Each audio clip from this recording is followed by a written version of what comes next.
भगवान गीता में कहते हैं अपने भक्त, अपने प्रिय शिष्य अर्जुन जी से। क्या कहते हैं इस श्लोक में, सुनिए।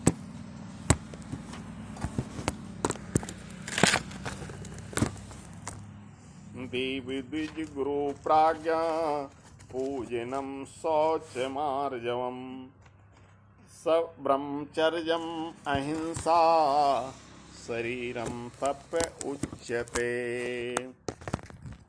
देवता, ब्राह्मण, गुरु और ज्ञानी जनों की पूजा, ये जो है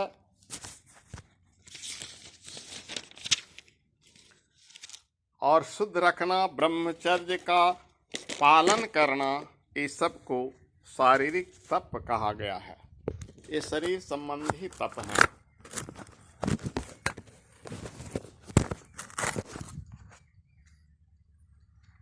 यहाँ ध्यान देने योग्य तथ्य यह है कि भली भांति पूजन करने के लिए अहंकार का त्याग करना अनिवार्य है।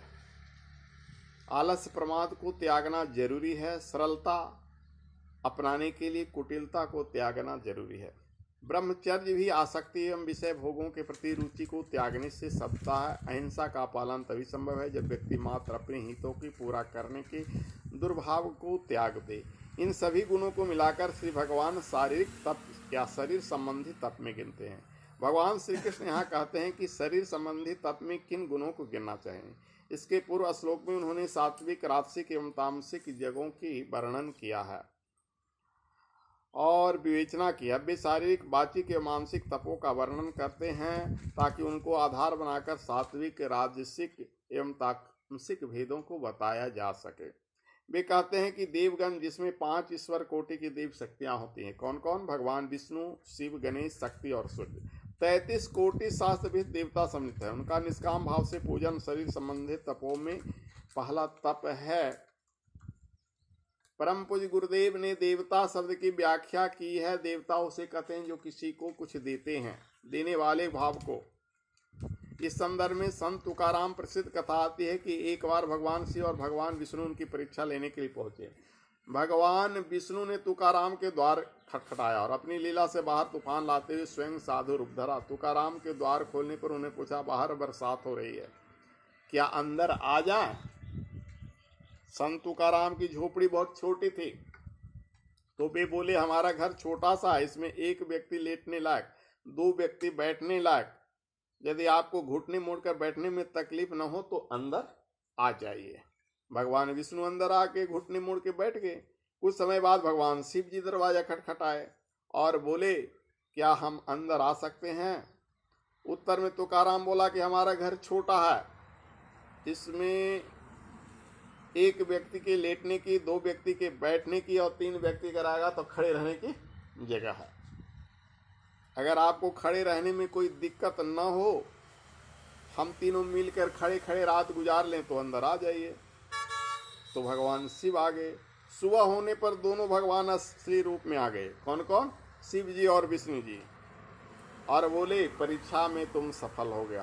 संत तुकाराम बोले, भगवान मैं कैसा देवता हूँ, मेरी तो झोपड़ी छोटी है। भगवान बोले, झोपड़ी भले छोटी है लेकिन तुम्हारा हृदय जो है बहुत बड़ा है।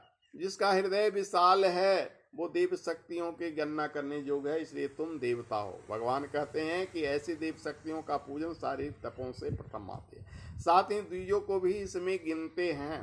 द्विज कहते हैं जो संस्कारवान हो। शास्त्र कहते हैं जन्मना जायते शूद्र संस्कार द्विजुते। जन्म से हर कोई शूद्र है, जब उसका संस्कार होता है तभी वो द्विज होता है। इसके बाद भगवान श्री कृष्ण सुचिता को यानी पवित्रता को कहते हैं। पतंजलि ने शौच, संतोष, तप, स्वाध्याय, ईश्वर प्रणध्यान योगांगों के अंतर्गत नियम सम्मिलित किया है। योग सूत्र में कहते हैं शौच, संतोष, तप, स्वाध्याय, ईश्वर प्रणिधानी यानी शौच यानी पवित्रता को परिभाषित करते हैं। शौच का मतलब हुआ पवित्रता। शुचि पवित्राय भावा, जो अधिक से अधिक पवित्र हो सके। उस शुचिता को 2 प्रकार में बांटा गया है। एक बाहरी सफाई जिसे नहाना धोना ये सब, एक आंतरिक सफाई जिसको पवित्रता कहते हैं। चित्त मलानाम आचलाम, चित्त निर्मल हो। इससे सम्मिलित कहा गया है। तप के लिए जरूरी है कि अंदर भी साफ हो। इसके बाद श्री भगवान आर्जव अर्थात सरलता को कहते हैं। निरंकार अहंकार नहीं को भी सरल संबंधी तप मानते हैं। उसके बाद भगवान ब्रह्मचर्य को भी शरीर का तप मानते हैं। इसके बाद भगवान अहिंसा को भी शामिल करते हैं और इसके अलावे स्वाध्याय को भी तप कहा गया है। इन श्लोक में इतना ही वर्णन है। बोलिए वृंदावन बिहारी लाल की।